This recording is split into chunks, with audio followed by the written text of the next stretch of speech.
What is up, everybody? Welcome back to another episode of State of the Steelers.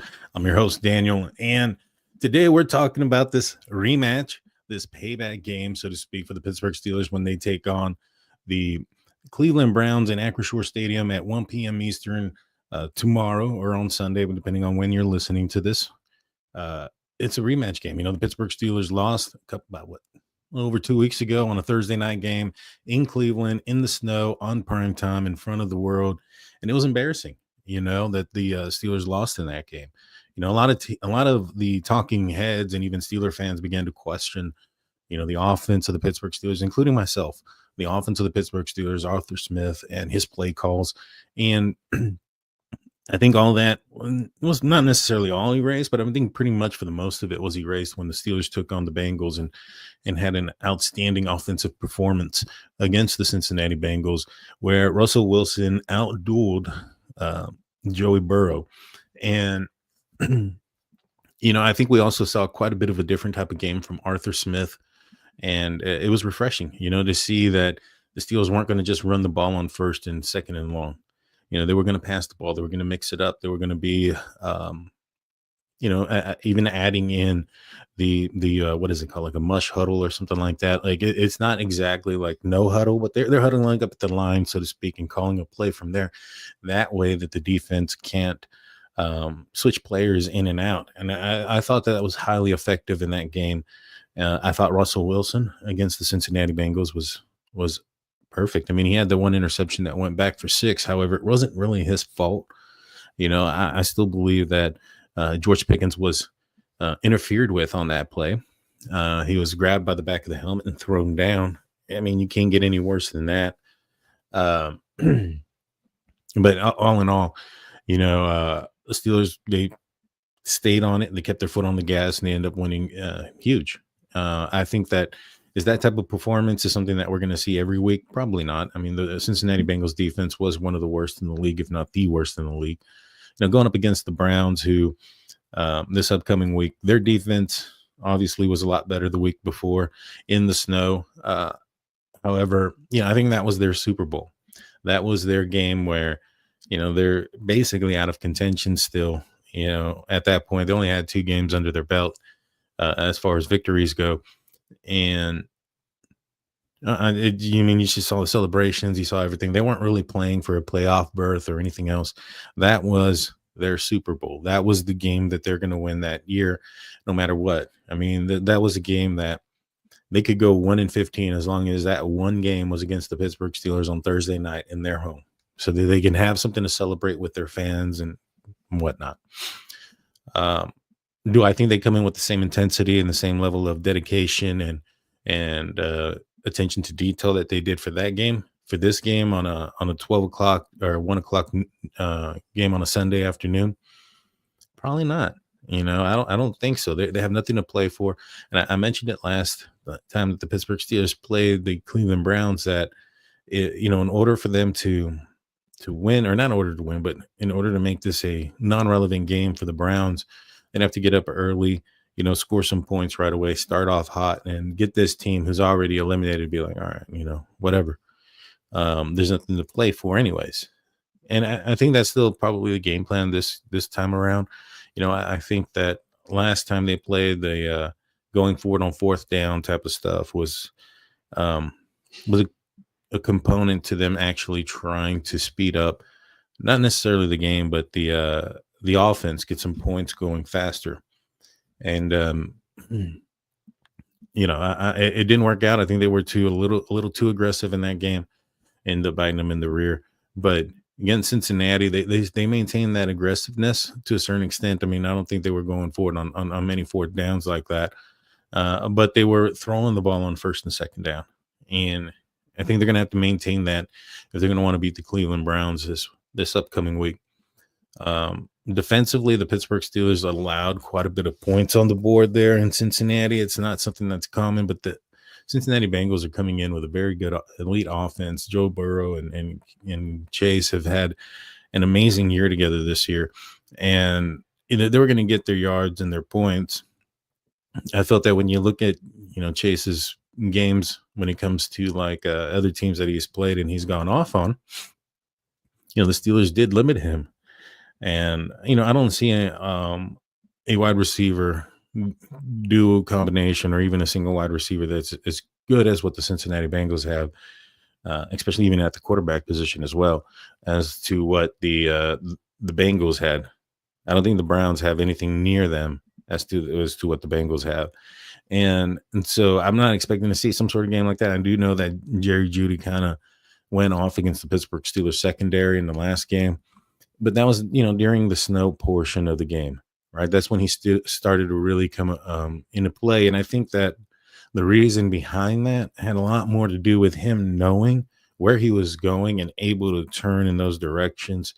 When you're a defensive player and you're a little bit more reactionary, you have to, see if he's going to go one way or another. You got to drop your foot in the ground and then go, right? Well, in the snow, not knowing where you're going, that can cause some slippery situations, some issues. And so it was going to slow down the defense, especially the cornerbacks in the secondary. And, it gave 100% the advantage to the offensive player in those situations.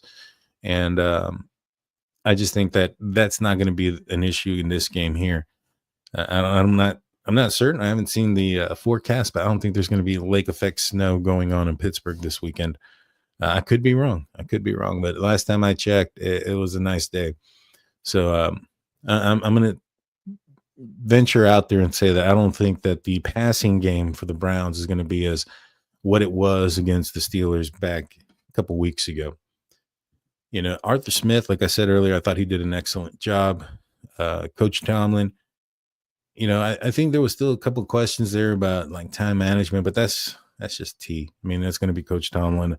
I don't necessarily think that he has the worst luck in it. I mean, I don't necessarily think that he's the worst decision maker when it comes to the time management aspect. I just think that it kind of backfires on him quite a bit. Like, for instance, there's been times where he has called a timeout on a third down and medium to long, anticipating to get the ball back, and the opposition runs a play and gets a first down.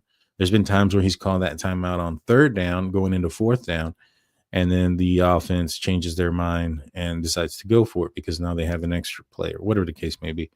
So those things, and they've gotten it in the past. So those are kind of the reasons why I think sometimes he just kind of lays off of it a little bit and allows the clock to run.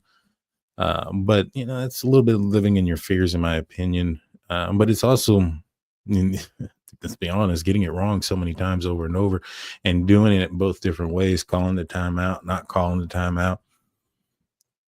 It's just going to be those type of situations, I guess.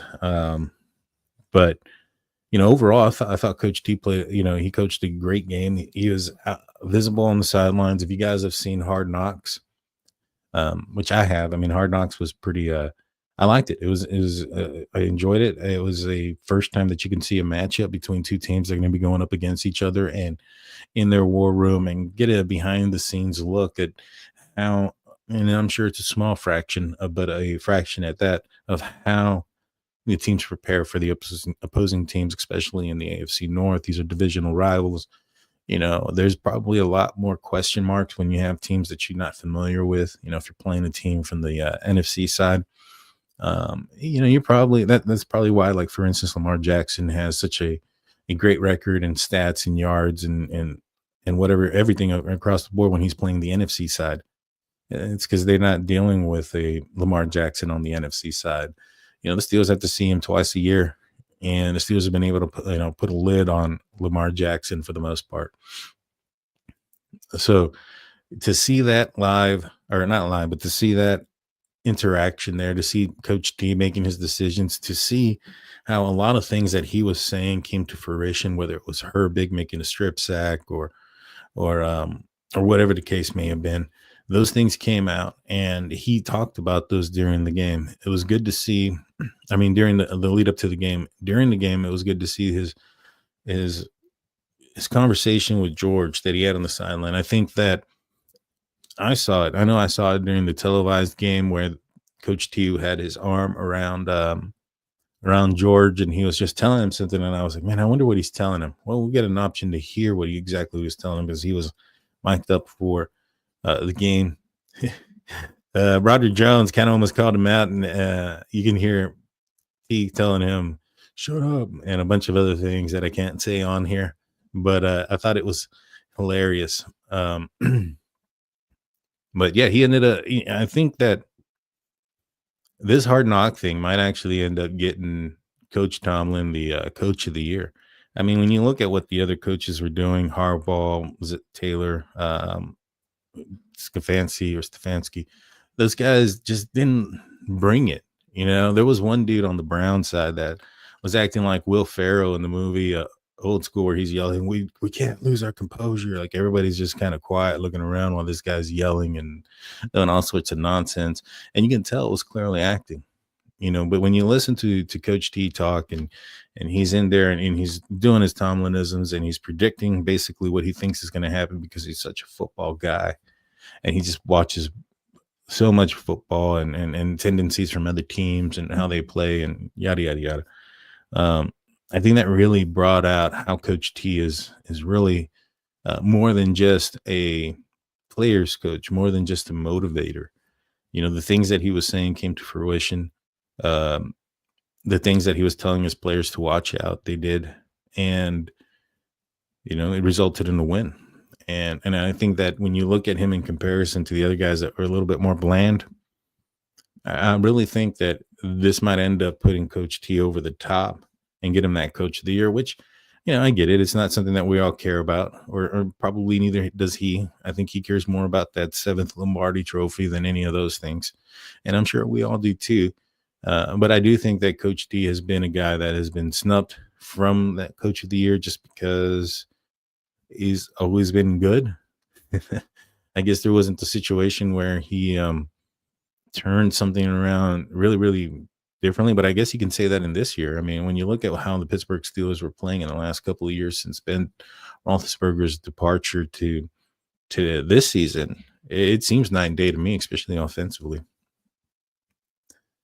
But let's go into the injury report real quick.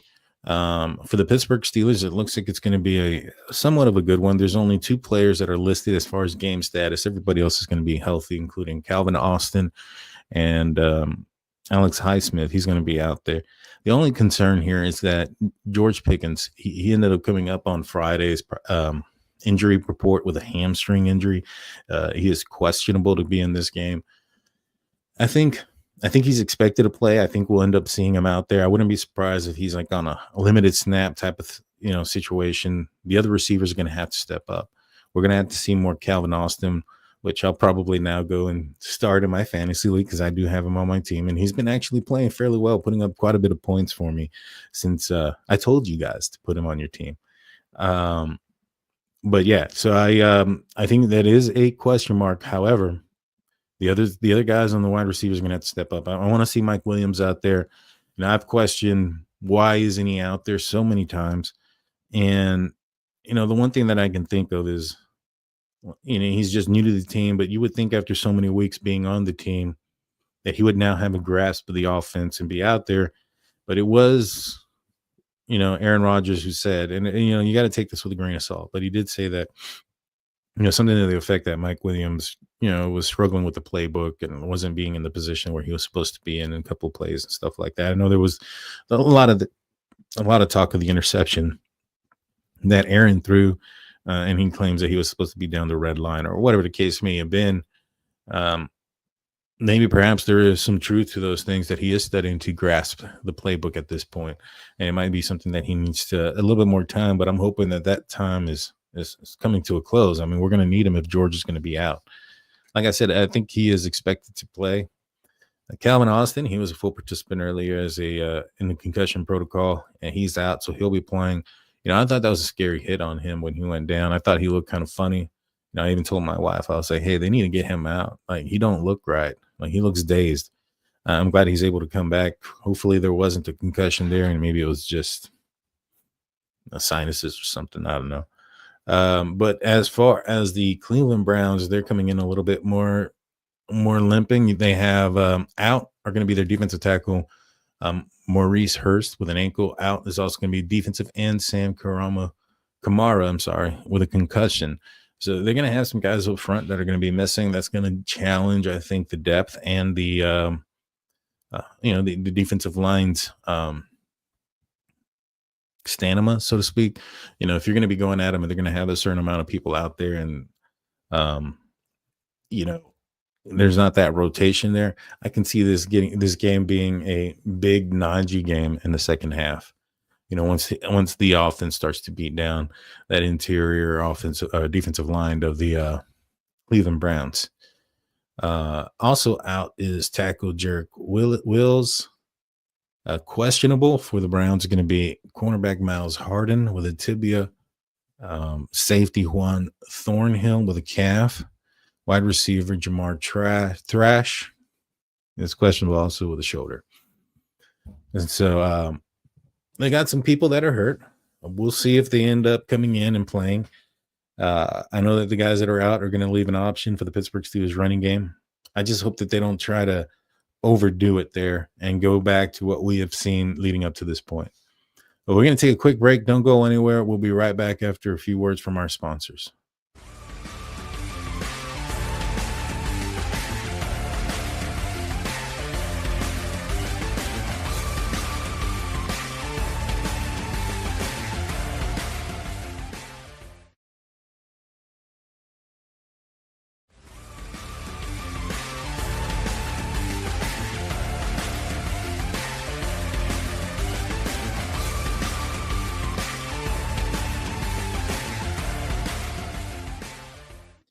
Welcome back. Thank you for sticking with us. Before we get back in the conversation, I would remind you guys of our website, SteelCurtainNetwork.com, your one-stop shop for Pittsburgh Steelers news and coverage. Go check us out after you're done with this. Also, don't forget that I and Shannon White will be live on Sunday evenings at 9 p.m. Eastern time on the Steel Curtain Network YouTube channel. So make sure you go and like and subscribe there as well. That way you don't miss any of our Steelers content. All right, let's get back into it. So let's talk a little bit more about this upcoming Browns game. Let's talk about some storylines and some things that are going on. Right now, there seems to be a little bit of words being thrown out, some shade being thrown out from George Pickens to the Browns. He doubled down on what he said last time as far as the Browns not being a very good team. In his interview earlier this week, he mentioned that when asked about the Browns being not a good team, he said that he sticks by what's on record. Basically what he said after the game, that the Browns aren't on the Steelers level. They're not a very good team. And when you look at them 3-9, it took a short week, and there's no excuses. It was a short week for them too. They still had to play in the snow. There's no excuses. That day they beat the Steelers. But outside of that, they've only won 2 games or 3 games with the Steelers game. They've lost 9, I believe, in games already. This is a point where the Pittsburgh Steelers can actually officially end the Browns season. And how many times has that happened where the Pittsburgh Steelers have an opportunity to absolutely end the Browns season, eliminate them from contention 100%, and then the next day the Browns find themselves with a new coach. Now, I'm not saying that's going to happen here. It's a possibility. I mean, the Browns are the Browns. I wouldn't be surprised. But what Pickens also said earlier this week is that when asked about Greg Newsome, he said, "I don't even know who that is." So that's going to be a little bit, the Browns have responded to it, in Browns locker room, saying that, he knows who he is and he's just lying and that's just talk, but it's going to motivate them. When asked George Pickens about the motivation aspect of it, like, aren't you worried that you're going to give him motivation or bulletin board material? He stated something to the effect like, I don't care what motivates them. The only thing that I care about is how our team is going. And that's true. I mean, if they need something like that to motivate them for a game like this, then there's a reason why they're 3-9. But this should be a good matchup. I'm not sure how many times we're going to see it just because of the hamstring injury that has been suffered by George Pickens this week. But like I said, I think he's expected to play. A couple other things that we need to look out for is, the Steelers really do need to get this win. I don't remember when the last time the Steelers lost 2 games in a season to the Cleveland Browns and got swept. but I really don't want this to be the next time. You know what I'm saying? Well, I guess the last time that it's back in the 80s was the last time that the Browns. I looked it up real quick. It was back when the Browns swept the Steelers. Now, the Steelers did lose to the Browns twice in 2020. They split the regular season, and then the Steelers lost they lost to themselves against the Browns in that playoff game. It started off with a bad snap and just so many things that were just going bad. Like, it was just a horrible game. But it is what it is. And, the Steelers are going to look at this. They're the bigger brothers of the Cleveland Browns. Cleveland Browns ain't anything. You can't lose 2 games to them in the same season like this and get swept by the Brownies. I don't think it's going to happen. I think that's some added motivation for the Pittsburgh Steelers as well. Another thing to look out for is TJ Watt. TJ Watt, Myles Garrett. There was some words that were said by Myles Garrett after the game a couple weeks ago where he was stating something to the effect like, he's the best defensive rusher in the game. He's the MVP. It runs through him, and that he wanted to showcase this that night because it was on a big stage and everybody was watching. For all the reasons why your team's probably 3-9, because it's more about him wanting to show what he can do and his stats and how he's number one. Not really anything about, I think he threw in, and the team too. But that tells you where his motivations are. That tells you what kind of person and player he is. He cares about himself, not necessarily anybody else. And so that to me is one storyline to watch. And I think TJ Watt has himself a game here. I really do. I think he's going to end up showing up. I think he's motivated. I think he's motivated by what Garrett said. Regardless if he shows it or not, I think when asked about it, he's like, I don't care about those things and stuff like that. But this is not only a revenge game for TJ Watt against Myles Garrett and the things that he said. This is also a revenge game from Dan Moore on Myles Garrett. A lot of people will think, Dan Moore's probably not the greatest left tackle, yada, yada, yada. I think he's been the most, what's what I'm looking for? I think he's been the most consistent when it comes to the defensive line or offensive line. I'm sorry. Broderick Jones has had his ups and downs. I think Broderick has been playing better as of recent. Zach Brown, Frazier. I'm actually going to go see the Zach Brown band here in the next couple of days or so. Anyways, Zach Frazier, he's been great. I think he had a bad game against the Browns, but he's probably looking at a payback game against them as well. Sayamalu, he's been up and down this year. McCormick, he's been good. He's been good, but he's a rookie and he's made some rookie mistakes. So I think all in all, we've had Dan Moore that's the most consistent player on the team. Also, Zach Frazier, although he only had one bad game, also the same game that Dan Moore also had a bad game in. He had also missing time with injury. So when you look at the entire season and in its totality, Dan Moore's been the most consistent player on the field and, within the whistles and being out there and blocking. He had a bad game against Myles Garrett, and he's typically had some better games. I think that in the past, the Pittsburgh Steelers threw the ball quite a bit faster. They got the ball out of the quarterback's hands fairly quickly when playing the Browns. I think that was a huge component why Myles Garrett wasn't getting a lot of stats against Ben per se.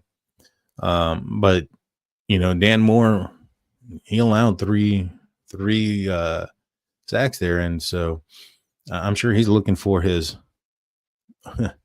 revenge there. I think that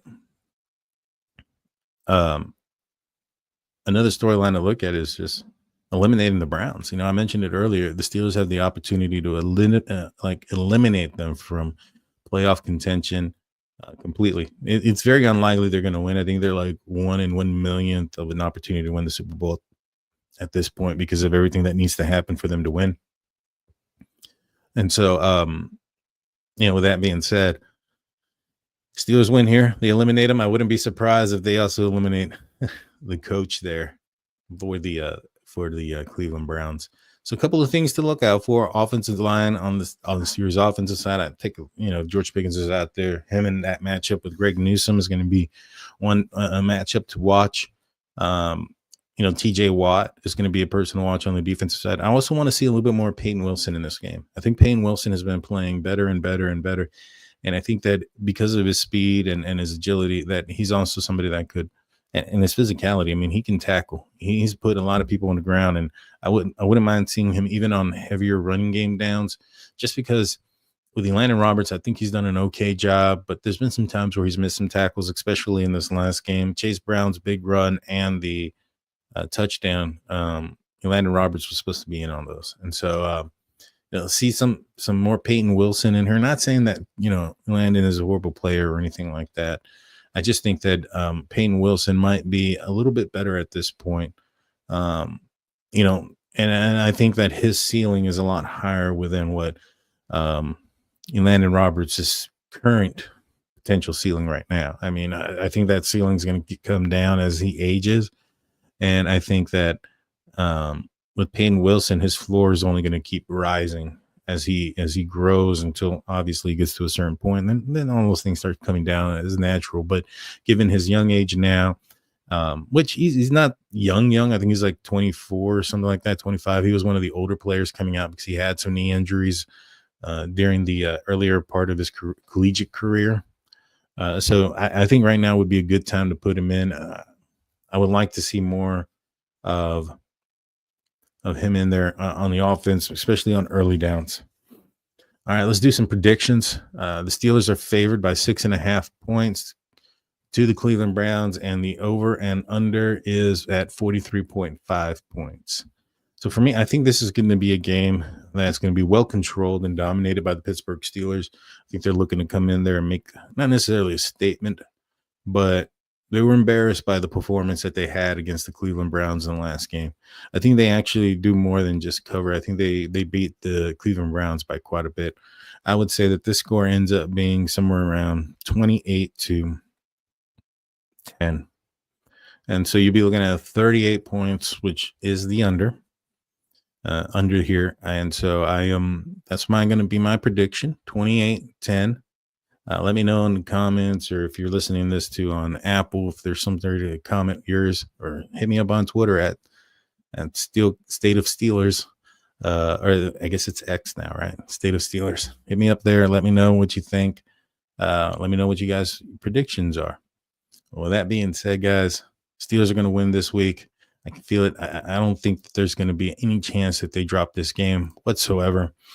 And they go 10-3. I mean, they hit double-digit wins with so many games left over. I mean, I truly think that if the Pittsburgh Steelers can hit 12 to 13 wins this year, they got it in the bag. They got the AFC North in the bag, especially if they beat the Ravens one more time. Now, I know I'm kind of looking up a little bit of ahead, but if they beat the Ravens one more time, that would be the Ravens would have to be a game ahead of the Pittsburgh Steelers to end up, beating them in the for the AFC North championship because of the tiebreaker to the Steelers. So I don't know. I like it. I think that the Steelers are putting themselves in really good position. And if they're able to win more than that, let's just say they go down the line and they end up with 14-3, right? Let's just say they don't lose another game. They go 14-3. Let's see. That's why I think 12 games will probably win the North. But if they go 14-3, man, it's not about who has the best team or players, whatever. It's about who's the healthiest and who's getting hot at the right moment. And if the Steelers, we saw their injury report is literally George Pickens, who's questionable, who's expected to play, and Montravius Adams, who's coming back from an ankle injury. That is it. 100, almost 100% healthy. There's some guys that got hurt early in the year that didn't come back, like James Daniels and Fautanu, who may end up coming back. I think that they were looking at a possibility of him coming back into playoffs. Not necessarily. I don't think they would start him in the playoffs like that. But I do think that he would be probably one of the first backups in any position if somebody were to go down left, right. Obviously, maybe not the center position, but guard as well. There was some rumors going on that he was going to play for Isaac Seumalo, or play at guard if Isaac Seumalo's injury earlier this year was a season ending. I think he had like a peck early on. Well, guys, that's going to do for me out today. Steelers are going to win. That's my prediction. They're going to cover the points. They're going to go above it. It is what it is. I hope you guys enjoyed it. Until next time, peace.